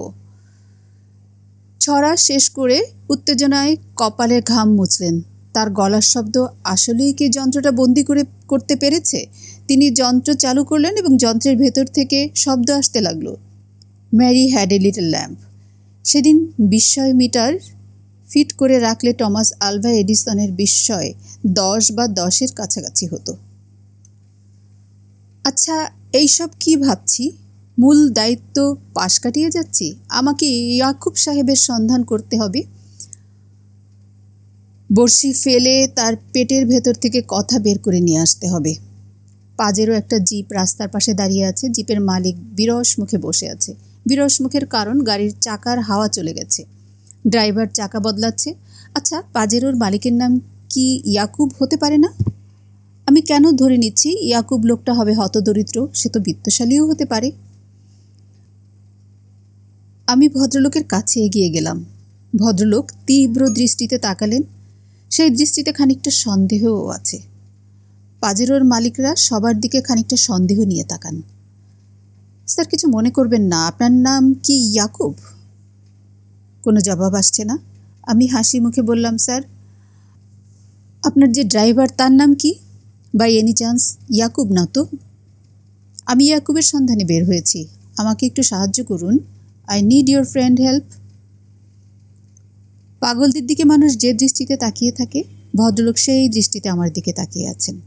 এতক্ষণ তার চোখ ভর্তি ছিল সন্দেহ, এখন সেই সন্দেহের সঙ্গে যুক্ত হয়েছে ভয়। তিনি দ্রুত গাড়ির কাঁচ উঠাচ্ছেন। গাড়ির কাঁচে নাক চেপে ভদ্রলোককে ভেঙচি কাটলে কেমন হয়? ভয়ে তার নিশ্চয়ই পিলে চমকে যাবে। পাজেরোর মালিকরা ঝড়ের বেগে গাড়ি চালিয়ে আমার মতো নিরীহ পথচারীকে ভয় দেখান।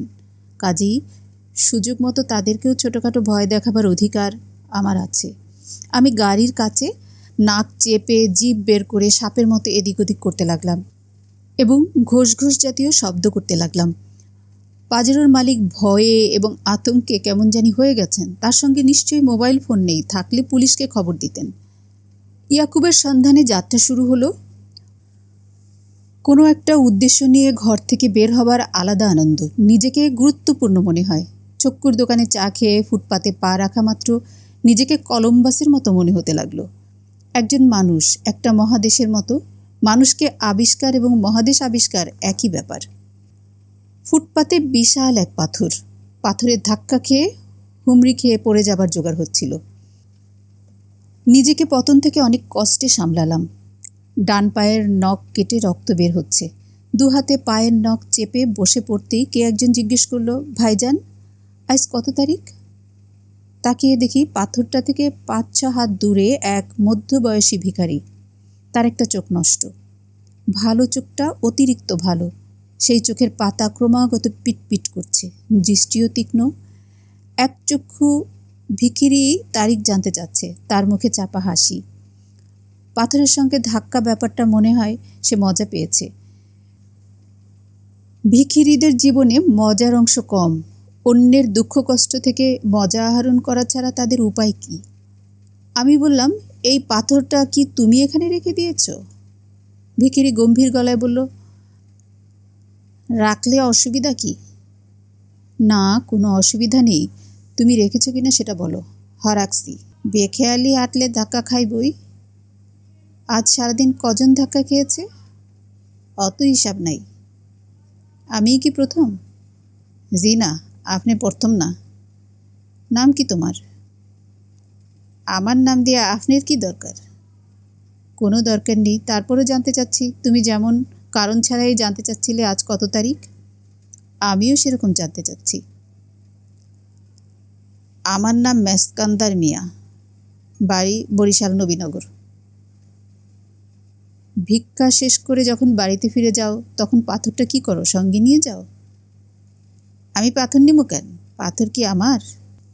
এক জায়গার ভিক্ষা করি বইলা রোজগার কম, হাঁটাহাঁটিতে রোজগার বেশি। হাঁটাহাঁটি করো না কেন? ইচ্ছা করে না। সামান্য 2টা পয়সার জন্য অত খাটনি ভালো লাগে না। কারোর ইচ্ছা হইলে দিব, ইচ্ছা না হইলে নাই। আমি কি আপনার কাছে ভিক্ষা চাইছি? না, আপনার কাছে যেমন ভিক্ষা চাই নাই, অন্যের কাছেও চাই না। শুধু জানতে চাও তারিখ কত? মেসকান্দার মিয়া তার ঝুলির ভেতর থেকে কি যেন খোঁজাখুঁজি করছে। এর ঝুলিও অন্যদের ঝুলির মতো শান্তিনিকেতনী কাপড়ের ব্যাগ। মেসকান্দার মিয়া বিড়ি বের করলো, মুখে দিতে দিতে বলল, ফকির 2 কিসিমের আছে, ভিক্ষা চাওয়েন না ফকির, ভিক্ষা না চাওয়েন না ফকির। আমি হইলাম না চাওয়েন না। ভালো কোনটা, চাওয়েন্নাটা না না চাওয়েন্নাটা? ভালো মন্দ 2 দিকই আছে। নখ থেকে রক্ত পড়ছে, বন্ধ হচ্ছে না। আমি উঠে দাঁড়ালাম, রক্ত পড়ছে পড়ুক। আমি বললাম, জানি না, মনে করার চেষ্টা করছি, যদি মনে পড়ে তোমাকে জানিয়ে যাব। আর শোনো, পাথরটাকে যত্নে রেখো, এটা সাধারণ পাথর নয়, এই পাথর রহস্যময়। মেসকান্দার আমার দিকে তাকিয়ে আছে, আর আমি ভাবছি আজকের তারিখটা যেন কত। ফাতেমা খালার সঙ্গে দেখা হবার পর 7 দিন কি কেটে গেছে? আজকে কি 6ষ্ঠ দিবস না 7ম দিবস? ঘরে তারিখ ভুলে গেলে দেয়ালের ক্যালেন্ডার দেখা যায়, পথে ক্যালেন্ডার ঝোলে না। নগরকর্তারা ধরে নেন যারা পথে নামে তারা তারিখ জেনেই নামে, এজন্যই শহরের মোড়ে মোড়ে ক্যালেন্ডার ঝুলে থাকে না। ইদানিং ঢাকা শহর অনেক উন্নত হয়েছে, একটু পরপর দোকান সাজিয়ে চ্যাংড়া ছেলেপুলে বসে আছে। আইএসডি টেলিফোন, দেশ বিদেশে ফোন, ফ্যাক্স, এদের ব্যবসাও রমরমা। বাংলাদেশের মানুষ বিদেশে টেলিফোন করতে ভালোবাসে। ধাই ধাই করে যে দেশ এগুচ্ছে সে দেশের পথে পথে ক্যালেন্ডার থাকা দরকার। কাউকে কি জিজ্ঞেস করব আজ তারিখ কত? কটা বাজে জিজ্ঞেস করা সহজ, আজ কত তারিখ জিজ্ঞেস করা খুব সহজ না। পরিচিত প্রশ্নের জবাব আমরা আগ্রহ করে দেই, অপরিচিত প্রশ্নের জবাব দিতে থমকে যাই। ভ্রু কুচকে ভাবি, লোকটা এই প্রশ্ন কেন করলো? সে তারিখ জানতে চায় কেন? রহস্যটা কি? রাস্তার পাশে চিন্তিত মুখে এক ভদ্রলোক দাঁড়িয়ে আছেন। তার বোধহয় অফিসে যাবার তাড়া। বেবি ট্যাক্সি দেখা মাত্রই হাত উঁচু করছেন এবং এই বেবি করে চেঁচাচ্ছেন। আমি তার পাশে দাঁড়ালাম এবং অত্যন্ত বিনয়ের সঙ্গে বললাম, স্যার আজ কত তারিখ? যা ভেবেছিলাম তাই। ভদ্রলোক জবাব দিলেন না, এমনভাবে তাকালেন যেন আমি ভয়ঙ্কর কোনো মতলব নিয়ে তার কাছে এসেছি। শুরুতে ভালো মানুষের মতো তারিখ জানতে চাচ্ছি, তারপরেই নিচু গলায় ফিসফিস করে বলবো, মানিব্যাগ বের করুন। আপোষে মানিব্যাগ আমার হাতে দিয়ে চলে যান। No sound please. আমি ভদ্রলোককে আরও ভড়কে দিলাম, মহা বিনীত ভঙ্গিতে বললাম, এক্সকিউজ মি স্যার, আপনার নাম কি ইয়াকুব? ভদ্রলোক কোনো কিছু না বলে দ্রুত হাঁটতে শুরু করলো। আজ মনে হয় তিনি বেবি ট্যাক্সি নেবেন না, হেঁটেই অফিসে যাবেন। ভদ্রলোক হাঁটতে হাঁটতে একবার পিছনে ফিরলেন, অমনি আমি হাসলাম। হেসে তার পিছন পিছন হাঁটা শুরু করলাম। ভদ্রলোক তার হাঁটার গতি বাড়িয়ে দিলেন, আমিও বাড়িয়ে দিলাম। তিনি এখন প্রায় দৌড়াচ্ছেন। ভদ্রলোককে তাড়াতাড়ি অফিসে পৌঁছে দেবার ব্যাপারে সামান্য সাহায্য করছি, পরোপকার বলা যেতে পারে। আচ্ছা, নগরীর মানুষ কি বদলে যাচ্ছে? তারা এত সন্দেহপ্রবণ হয়ে উঠছে কেন? সবাই সবাইকে সন্দেহ করছে। আপনার নাম কি ইয়াকুব? এই নির্দোষ আতঙ্কে অস্থির হওয়ার মানে কি? আপনার নাম কি গোলাম আজম? এই প্রশ্নে শঙ্কিত হওয়া যায়, এমন প্রশ্ন তো করছি না। সামনের ভদ্রলোকের ভাগ্য ভালো, তিনি খালি বেবি ট্যাক্সি পেয়ে প্রায় লাফিয়ে ট্যাক্সিতে উঠে গেলেন। বেবি ট্যাক্সির পেছনের জানালা দিয়ে কৌতূহলী হয়ে আমাকে দেখছেন। তার চোখ থেকে ভয় এখনো কাটেনি। আমি টাটা বাই বাই ভঙ্গিতে হাত নাড়লাম। তিনি চট করে মুখ ঘুরিয়ে নিলেন। অফিসে ফিরে এই ভদ্রলোক আজ রোমহর্ষক সব গল্প শুরু করবেন। তার সহকর্মীরা চোখ বড় বড় করে শুনবে। ভয়ঙ্কর এক বদমাশের পাল্লায় পড়েছিলাম, অল্পের জন্য জীবনটা রক্ষা পেয়েছে। বেবি ট্যাক্সির জন্য অপেক্ষা করছি, হঠাৎ দেখি হলুদ পাঞ্জাবি পরা এক লোক এগিয়ে এসেছে। তার হাতে একটা পাঞ্জাবির প্যাকেট। সে যখন আমার পাশে এসে দাঁড়ালো, তাকে বুঝলাম তার হাতে পিস্তল। মদ খেয়ে এসেছে, মুখ দিয়ে ভকভক করে মদের গন্ধ আসছে। আমাকে বলল, তুমি ইয়াকুব? আমি বললাম, জি না। সে বলল, মিথ্যা বলছিস কেন? তোর নাম ইয়াকুব। আমি হতভম্ব, কি বলবো বা কি করব বুঝতে পারছি না। সে বলল, কোনো কথা না, আমার সঙ্গে গাড়িতে ওঠ, কুইক, নো সাউন্ড। আমি তাকিয়ে দেখি রাস্তার পাশে একটা মাইক্রোবাস দাঁড়িয়ে আছে। মাইক্রোবাসে 6 জন বসে আছে, তাদের গায়েও হলুদ পাঞ্জাবি। সবাই তাকিয়ে আছে আমার দিকে, হাত পা জমে গেল। আমি কোনো মতে বললাম, আপনি ভুল করছেন। শ্রোতারা হতভম্ব হয়ে গল্প শুনবে। তারা যতই হতভম্ব হবে, গল্পের ডালপালা ততই ছড়াবে, এবং এক সময় আসবে যখন এই ভদ্রলোক নিজেই নিজের গল্প বিশ্বাস করতে শুরু করবেন। তিনি যদি লেখক হন, তাহলে তার আত্মজীবনীতে এই গল্প স্থান পাবে। ফাতেমা খালার সঙ্গে কথা বলা দরকার। তাকে জানানো দরকার যে প্রজেক্ট ইয়াকুবের কাজকর্ম পূর্ণ উদ্যমে চলছে। অনুসন্ধান সকল সম্প্রদায়ের মধ্যেই চলছে।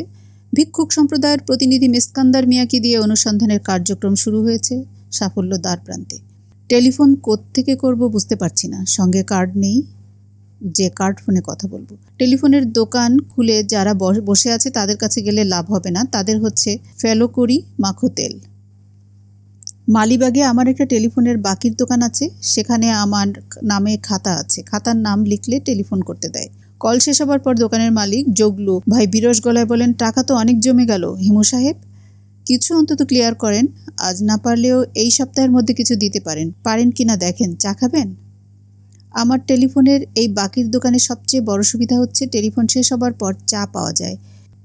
1 কাপ না, যত কাপ ইচ্ছা। দুপুরে গেলে জগলু ভাই জোর করে ভাত খাইয়ে দেন। রাতে বিপদে পড়লে ঘুমোবার ব্যবস্থাও আছে। জগলু ভাই রাতে দোকানে থাকেন। শোরুমের পেছনে বড় ঘর, সেই ঘরের সবটা জুড়ে খাটপাতা।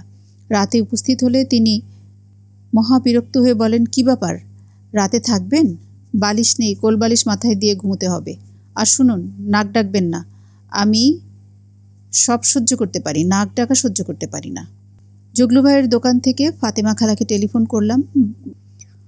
ভারী গম্ভীর পুরুষ কণ্ঠ শোনা গেল। কে কথা বলছেন? ফাতেমা খালার ম্যানেজার। আমি বললাম, বুলবুল নাকি? ভালো। কে, হিমু সাহেব? জি। দয়া করে আমাকে কখনো বুলবুল ডাকবেন না। বুলবুল আমার ডাক নাম। আমার ভালো নাম রকিবুল। আমি ডাক নামে পরিচিত হতে চাই না, আমি পরিচিত হতে চাই ভালো নামে। মহাকবি শেক্সপিয়ার নাম প্রসঙ্গে একটা কথা বলছিলেন। গোলাপকে তুমি যে নামেই ডাকো সে গন্ধ ছড়াবে। দয়া করে আমার সঙ্গে শেক্সপিয়ার কপচাবেন না, এবং আমাকে কখনো বুলবুল ডাকবেন না। আমার যদি কোনো দিন খালার মতো কোটি কোটি টাকা হয়, তাহলে কি আপনাকে বুলবুল ডাকতে পারবো? আপনি কি ম্যাডামের সঙ্গে কথা বলবেন? জি। ধরুন দিচ্ছি। ম্যাডামের শরীরটা বেশি ভালো না, ডাক্তার তাকে মোটামুটি রেস্টে থাকতে বলেছেন, কাজেই টেলিফোনে আপনি বেশিক্ষণ কথা বলবেন না। জি আচ্ছা ব্রাদার, শুনুন, আজ কত তারিখ বলতে পারবেন? তারিখ দিয়ে আপনি কি করবেন? তারিখ তো আপনার কোনো কাজে আসার কথা নয়। আমার জন্য না, একজন ভিখিরি আমার কাছে জানতে চাচ্ছিল। ভিখিরির নাম মেসকান্দার মিয়া। আজ 17 তারিখ, 1988 সাল। আপনি ধরে থাকুন, আমি ম্যাডামকে দিচ্ছি। খালা এসে টেলিফোন ধরলেন, চি চি শব্দ করে বললেন, কে? হিমু, আমি মারা যাচ্ছি রে। কি হয়েছে? ঘুম আসছে না। ঘুম হচ্ছে না, সারা রাত জেগে থাকি।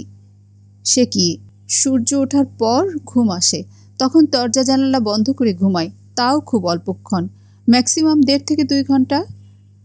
2-2.5 ঘন্টাই যথেষ্ট। নেপোলিয়ান 3 ঘন্টার বেশি ঘুমোতেন না। গাধার মতো কথা বলিস না, আমি কি নেপোলিয়ান? অবশ্যই নেপোলিয়ান। মেয়ে মানুষ হয়ে এত বড় ব্যবসা দেখছ, তুমি কম কি? নেপোলিয়ানকে এই ব্যবসা দেখতে দেওয়া হলে সে 1 সপ্তাহের মধ্যে লালবাতি জ্বালিয়ে সব ছেড়ে ছুড়ে দিয়ে আসামের দিকে চলে যেত। তোর কথাবার্তার ধরন আর পাল্টায় না।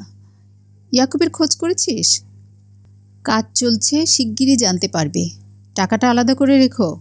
খালা, আমি 2-1 দিনের মধ্যে আসামি হাজির করছি। আরে গাধা, তোকে কি বলেছি? আসামি হাজির করতে হবে না, শুধু পেট থেকে কথা বের করবি। No problem. তাহলে টেলিফোন রেখে দেই, কথা বলতে পারছি না, মাথা ছিঁড়ে যাচ্ছে, অসম্ভব যন্ত্রণা। জামান কেমন আছে খালা? জামান কেমন আছে মানে? জামানটা কে? ওই যে তামান্নার ছোট ভাই রিক্সা থেকে পড়ে পায়ে ব্যথা পেল। আমি ঠিক করে রেখেছি 20,000 টাকা পেলে ছেলেটাকে একটা লেগো সেট উপহার দেব। জামানের বোন ভালো আছে তো? তামান্নার কথা বলছিস? হুম। আশ্চর্য, এখনো তোর মাথায় তামান্না আছে? আমি তো ভেবেছিলাম সব ভুলে বসে আছিস। তোর যা নেচার, তোকে তো আমি আজ থেকে চিনি না। যাই হোক, তুই তামান্নার ব্যাপারে ভাবিস না, আমি সব ব্যবস্থা করব। আমি তামান্নাকে কিছু হিন্টস দিয়েছি, সরাসরি তোর কথা বলিনি, ঘুরিয়ে বলেছি। ও দেখে খুবই লজ্জা পাচ্ছে।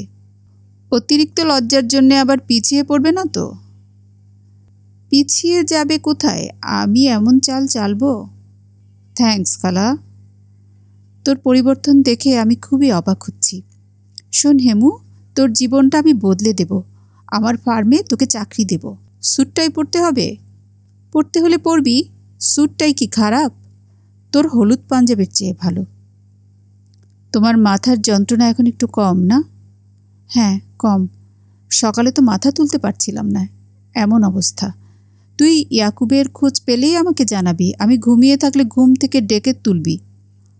আচ্ছা খালায়, একটা কথা, ইয়াকুব লোকটা দেখতে কেমন তা কি জানো? মোটা না লম্বা না রোগা না বেটে? কিছুই জানি না রে। না জানলেও অসুবিধা নেই, 2-1 দিনের মধ্যে জানা যাবে লোকটা কেমন। আজও জানা যেতে পারে। 20,000 টাকা ক্যাশ দিও খালা, ক্রাস্ট চেক দিলে বিরাট সমস্যা হবে। আমার ব্যাংকে অ্যাকাউন্ট নেই। একটা টেলিফোন করলে খালে পড়ার সম্ভাবনা, আমি সাঁতার জানি না, কাজেই বাধ্য হয়ে দ্বিতীয় টেলিফোন করলাম। তামান্নার ব্যাপারটা রূপাকে জানানো দরকার। আজকাল রূপাকে টেলিফোনে ধরা সমস্যা হয়েছে। প্রথম একজন কাজের লোক এসে টেলিফোন ধরবে, তার কাছে নাম ঠিকানা দিতে হবে। অনেকক্ষণ রিসিভার কানে নিয়ে বসে থাকার পর দ্বিতীয় একজন টেলিফোন ধরে, তার কাছে দ্বিতীয় দফায় নাম ঠিকানা দিতে হয়। সে বায়োডাটা পুরো শোনার পর বলে, ধরেন, দেখি আপা বাসায় আছে কিনা। খুব সম্ভব নেই। আজও তাই হলো। ফার্স্ট রাউন্ড শেষ করে আমি সেকেন্ড রাউন্ডে উঠলাম।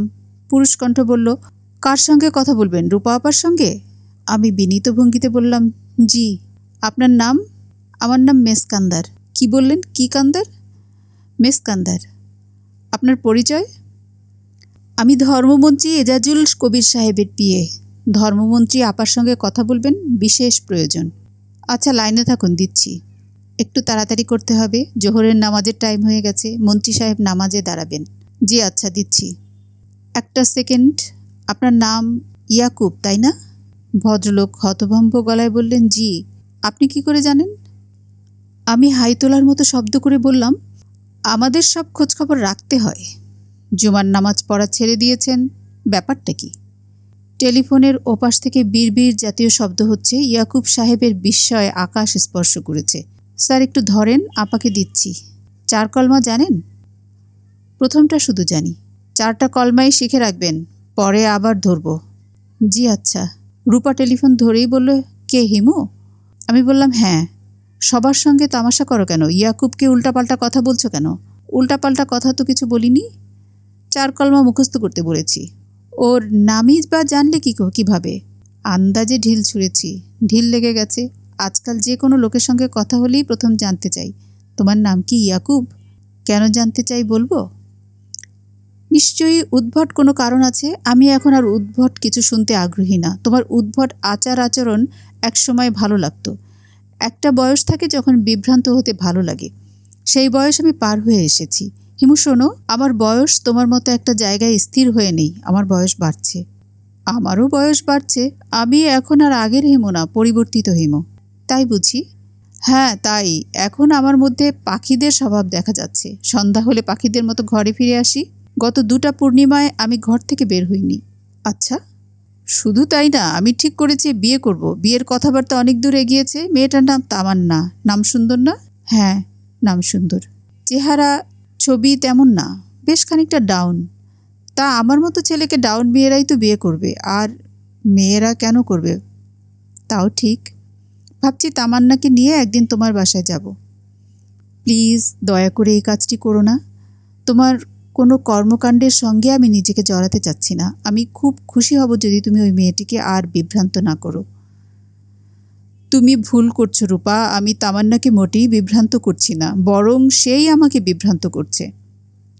হিমু, আমি এখন রাখি, আমার কথা বলতে ইচ্ছে করছে না। আমার শরীর ভালো না, জ্বর, গায়ে র্যাশের মতো হয়েছে। দেখতে আসবো? না, রাখি কেমন? রূপা খুব সহজভাবেই টেলিফোন নামিয়ে রাখল। আমি টেলিফোন রেখে জগলু ভাইয়ের দিকে তাকিয়ে মধুর ভঙ্গিতে হাসলাম। জগলু ভাই বললেন, হেমু সাহেব, কিছু পেমেন্ট করবেন না? আপনার তো মেলা জমে গেল, একটা একটা করে বালি জমে মরুভূমি হয়ে যায়। আমি আনন্দিত গলায় বললাম, মরুভূমি বলেই মরুদ্যানের খোঁজ থাকে। 1 সপ্তাহের মধ্যে সব ক্লিয়ার করে দেব। 20,000 টাকা পাচ্ছি। চা খাবেন? চা তো খাবই, ভালো কথা। আপনার কর্মচারীদের মধ্যে ইয়াকুব নামে কেউ আছে? না। তাদের আত্মীয় স্বজনদের মধ্যে কেউ ইয়াকুব নামে আছে? জানি না, খোঁজ নিয়ে দেখব। ভালো করে খোঁজ নেবেন। আপনার মুখ এমন শুকনো কেন? শরীর ভালো? জি, শরীর ভালো। মন খারাপ? মন খারাপ, খুবই খারাপ। ব্যবসা হচ্ছে না? না। জগলু ভাই দীর্ঘ নিঃশ্বাস ফেললেন, ক্লান্ত গলায় বললেন, বাবা কিছু ক্যাশ রেখে গিয়েছিল বলে ভেঙে খাচ্ছি। ক্যাশ শেষ হলে কি হবে জানি না। আপনার মতো হলুদ পাঞ্জাবি পরে পথে পথে ঘুরতে হবে। ভাগ্য, বুঝলেন হিমু ভাই, সবই ভাগ্য। জগলু ভাই বিমর্ষ মুখে চায়ে চুমুক দিচ্ছেন। জগলু ভাইয়ের দোকানের নাম সুরমা স্টেশনারি।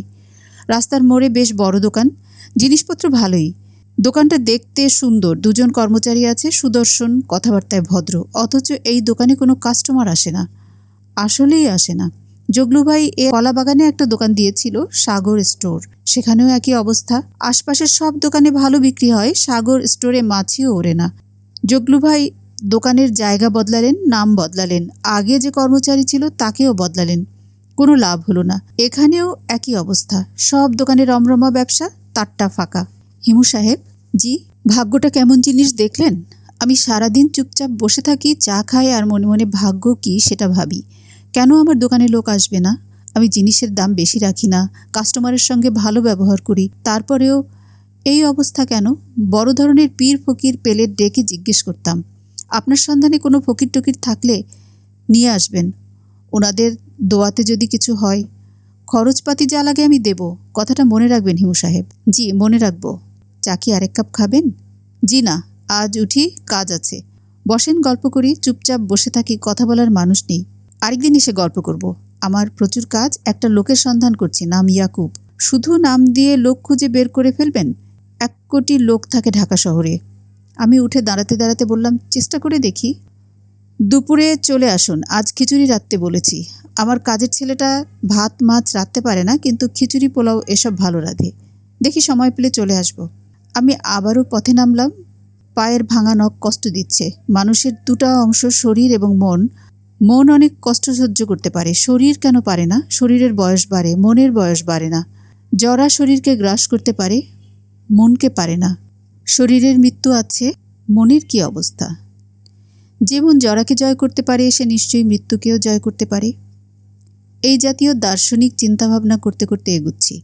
রাস্তায় প্রচুর মানুষ, তাদের ব্যস্ততাও দেখার মতো। রাস্তার পাশে চায়ের দোকানে বসে যে চা খাচ্ছে, সেও ব্যস্ত, স্থির হয়ে চা খাচ্ছে না, সারাক্ষণ এদিক ওদিক তাকাচ্ছে। এদের মধ্যেই লুকিয়ে আছে রহস্যময় ইয়াকুব। ঢাকা শহরের মানুষদের ঠিকঠাক পরিসংখ্যান থাকলে দেখা যেত এই শহরে মোট কতজন ইয়াকুব আছে। 3 থেকে 5,000 থাকার কথা। এদের মধ্যে কেউ কেউ নিশ্চয়ই অসম্ভব বিত্তবান, কেউ হতদরিদ্র। 2-1 জন পাওয়া যাবে সাধুসন্ত মহাপুরুষ পর্যায়ের। কয়েকজন নিশ্চয়ই ভয়ঙ্কর অপরাধী, খুনটুন করে ফেলেছে। কিছু থাকবে রেপিস্ট, 9-10 বছরের বালিকা রেপ করে লুকিয়ে আছে। ঢাকা শহরের সব কটা ইয়াকুবকে একত্র করে একটা গ্রুপ ছবি তুলতে পারলে ভালো হতো। এদের নিয়ে গবেষণাধর্মী একটা বইও লেখা যেত, a comprehensive study in the lives of Yakubs of Dhaka city. বাংলায় ঢাকা শহরের ইয়াকুবদের জীবনচর্চা। না, বাংলা নামটা ভালো লাগছে না। গবেষণাধর্মী বইয়ের নাম ইংরেজিতেই ভালো হলে। গরম লাগছে, শীতকালের রোদ খুব কড়া হয়। রোদটা জামা কাপড় ভেদ করে চামড়ার ভেতর ঢুকে পড়ছে। রোদ থেকে ছায়াতে গেলেই লাগে ঠান্ডা। শীতকাল হলো এমন এক কাল যে কালে রোদেও থাকা যায় না, ছায়াতেও থাকা যায় না। আমি ভিক্ষুক মেসকান্দার মিয়ার সন্ধানে বের হলাম। আজ 17 তারিখ, এই খবরটা তাকে জানানো দরকার। বেচারা তারিখ জানতে চাচ্ছিল, যে পাথর আমাকে ব্যথা দিয়েছে তাকেও দেখে আসতে ইচ্ছে করছে। জগৎ অতি রহস্যময়। কে জানে একদিন হয়তো বৈজ্ঞানিকরা বের করে ফেলবেন জড় পদার্থেরও মন আছে, তাদের জীবনেও আছে আনন্দ বেদনার কথা। আমার বাবা তার খাতায় লিখে গেছেন, মহাপ্রাণ নানান ভঙ্গিতে নিজেকে প্রকাশ করেছেন। তিনি মানুষ হিসাবে নিজেকে প্রকাশ করেছেন, পশু কীটপতঙ্গ হিসেবেও নিজেকে প্রকাশ করেছেন। গাছপালাও মহাপ্রাণেরই অংশ। নদী, সাগর, বালি, ধূলিকণাতেও তিনি নিজেকে প্রকাশিত করেছেন। বিশ্ব ব্রহ্মাণ্ডের সকলই মহাপ্রাণের নানান রূপান্তর। আমার পিতার কথা যদি সত্যি হয় তাহলে পাথরেরও প্রাণ থাকবে। যেহেতু সে পাথর, তার প্রাণ হবে কোমল। সে মানুষকে ব্যথা দিচ্ছে ঠিকই, কিন্তু নিজেও সেই কারণে অনেক বেশি কষ্ট পাচ্ছে। শুনছিলেন লেখক হুমায়ুন আহমেদের হিমু সিরিজের উপন্যাস হিমুর রূপালী রাত্রি। আজ ছিল এর প্রথম পর্ব। গল্পটি সম্পর্কে আপনাদের মন্তব্য লিখে জানাবেন। চ্যানেলটি সাবস্ক্রাইব করে সাথেই থাকবেন। ধন্যবাদ।